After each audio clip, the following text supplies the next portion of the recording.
As soon as I woke up, I looked at my phone and I'm like, McDaniels and Ziegler, like, did they do a press conference after the trade deadline? And I'm holy shit. Mark Davis fired both of them.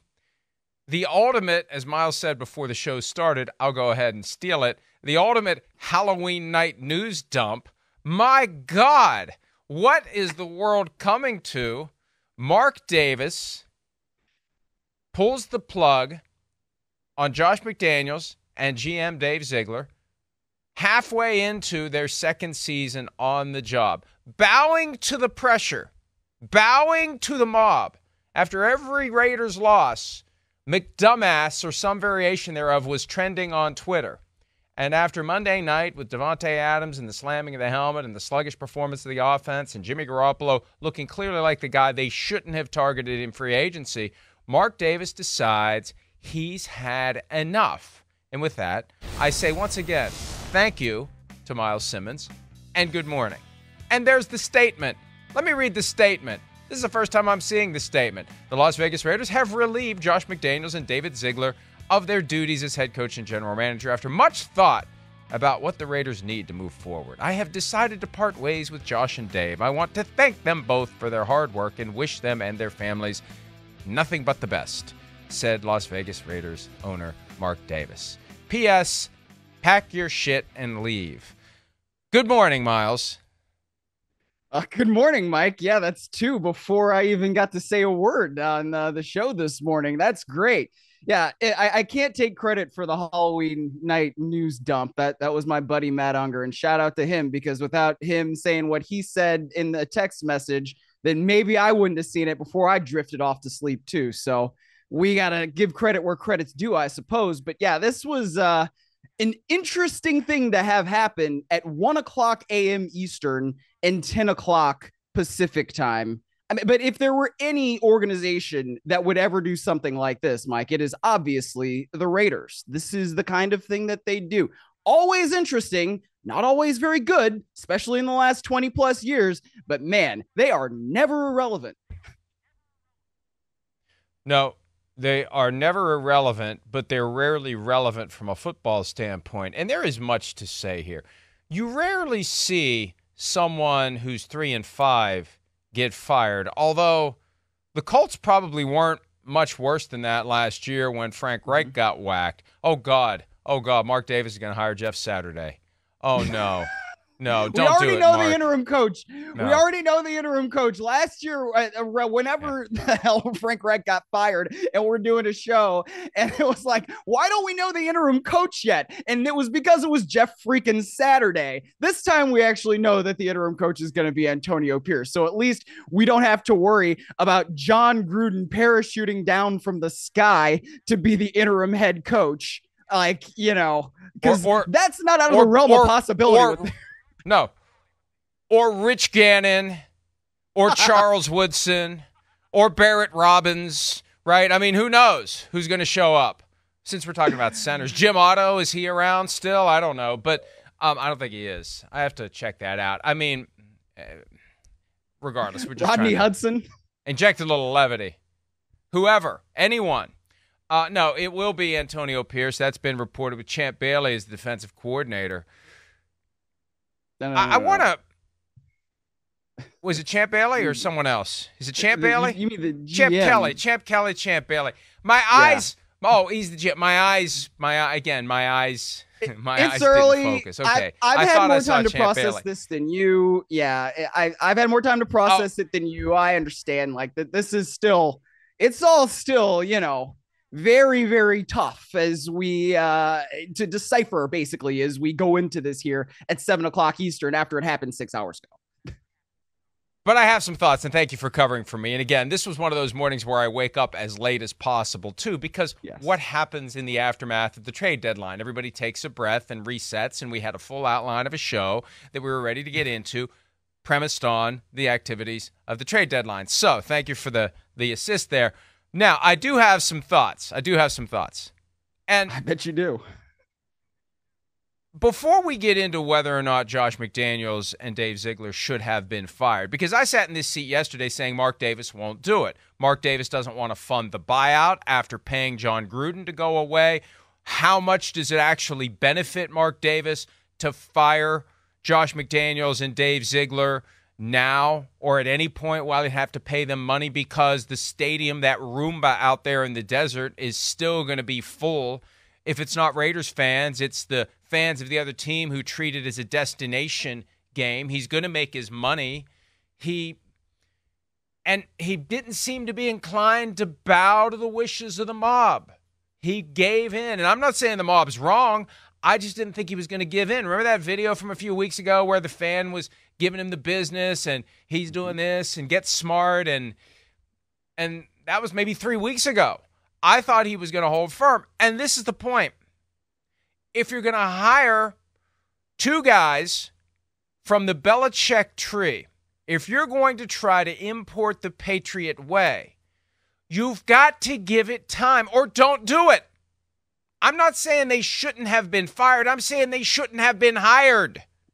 You don't hire these guys if you're not committed to giving them the time necessary to get a locker room full of players who have the same kind of buy-in, the same kind of mentality, the ability to deal with all the crap that you have to deal with as a player if you're going to be successful in a Belichickian organization. And we've seen it happen. We saw it happen with McDaniels the last time he was a head coach. We saw it happen with Matt Patricia in Detroit. He came in and first order of business, he pissed off Darius Slay as a way to send a message to everybody, there's a new sheriff in town. Well, the problem is there's a sheriff over the sheriff who may decide, you know what, you might not be cut out for this, before the whole process has an opportunity to turn over the roster sufficiently to give him a chance. That's the problem with hiring Belichick assistants. And they can say all they want. I'm going to be my own coach. I'm not going to do it the way. They don't realize it's baked into them. A decade plus with Bill Belichick changes you.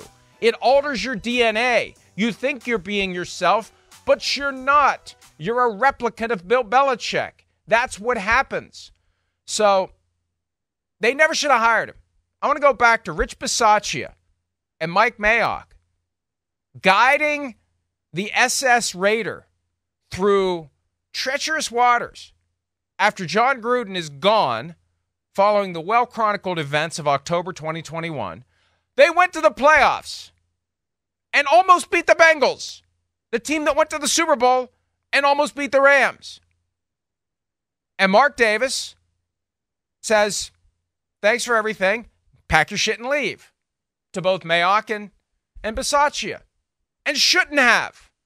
And at the time, I was kind of like, hey, guy took him to and it's kind of a good story, special teams coordinator. How many times does a special team coordinator get a fair shot to be a head coach? And this is the guy who can communicate with everybody, pull the whole team together, yada, yada, yada.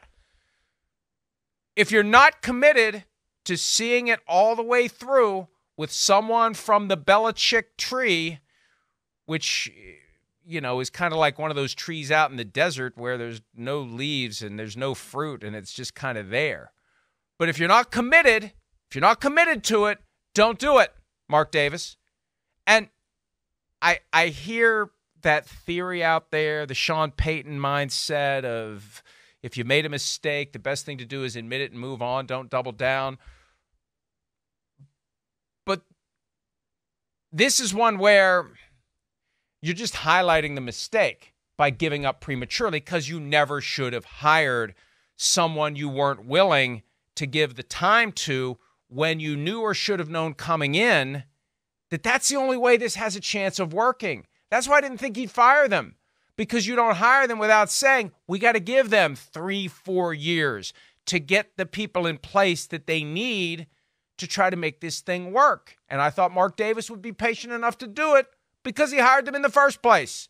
And clearly, I was wrong. What a shock. I was wrong. Look, Mike, I think that you're onto something when you recognize that you've made a mistake, don't double down on it. And that's kind of the approach that I would take toward it.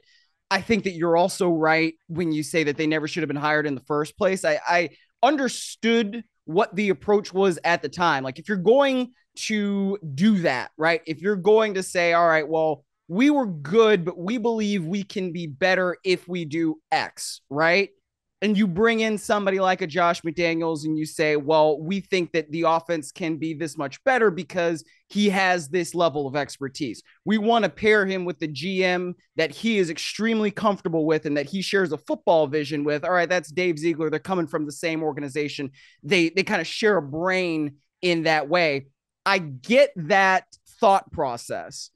But then when you go to what we've seen in the last year and a half of Raiders football, you have to ask yourself, what is it that they do well? And they don't do anything well. I mean, their offense is awful. They can barely score 20 points. I don't even know if they have scored 20 points a game this year, right? So, and even if they have it, I think that they got a defensive touchdown in there somewhere. So they can't do that. The quarterback that they picked to replace Derek Carr could not hit Devontae Adams with the broadside of an oar on Monday night, and that's an issue. You know, you have another situation where it really looks like he is losing the locker room. I also think about Josh Jacobs. And, you know, I talked about this over the summer. Like, was there a point where they were going to finally rescind the tag on Josh Jacobs, and they ended up giving him more money than he was necessarily entitled to on the franchise tag to keep him around? And it's like, well, wait a minute. What kind of decision is that if they're actually going through the methods of making the team the way that Josh McDaniels and Dave Ziegler want it to be? And I think Mark Davis just was not on the same page with the two men that he hired to run his football operation. And if that's the case, then you got to cut bait, and you have to be able to say, this was a mistake. I made it. I own it, but let's do something else. And let's try to get this team back to where we need it to be. And I guess I kind of give him credit for that, for admitting the mistake, because I don't think you should double down on a mistake. But the fact that you made this egregious of a mistake in the first place, that certainly is a problem. And I'll go back to the fact that when you make that hire, you have to be committed to giving it time, because it's never going to work if you don't give it time. You're going to lose the locker room because they're going to come in and they're going to piss everybody off because they are carrying around unsuspectingly the DNA of Bill Belichick, who pisses everybody off, and winning is the thing that gets them to deal with it. I mean, let's be realistic about it. Bill Belichick pisses everybody off, but he wins. If Belichick hadn't won the Super Bowl in 2001, if they had gone 5-11 again, would he have gotten to 2002? I don't know. But you only survive if you win, period. If you're going to have that attitude, there's that arrogance that is cooked in, that arrogance that has never gotten a slice of humble pie, that arrogance that emanates everything they say and everything they do. If you win, bring on the arrogance. If you lose, you get to the point where the locker room has had enough and you start scrutinizing all the moves, and you can find reasons why you should fire a coach who was still 3-5 this year. Again, right. 3-5. Not 1-6, 1-7, 0-8, 2-6, whatever. 3-5, 3-5. Now, I think you're onto something with Josh Jacobs. They blew the Josh Jacobs thing. And we said this earlier in the week as it relates to Nick Bosa and the struggles he's having after holding out all the way until the start of the season. Teams and agents need to start treating the beginning of training camp like the 12 o'clock hour and getting these deals done, because it hurts everybody to treat week one as the time the chariot turns into the pumpkin and we got to get the deal done. Player gets the deal done and he's not ready. He's not ready. Mm-hmm. No amount of working out on your own is going to get you ready to play football right away. Josh Jacobs hasn't been the same guy he was last year. They shouldn't have tagged him. They should have rescinded the tag at some point. They shouldn't have given him more money. And here's the kicker. Who did they see? Who did Mark Davis see run wild on Monday night?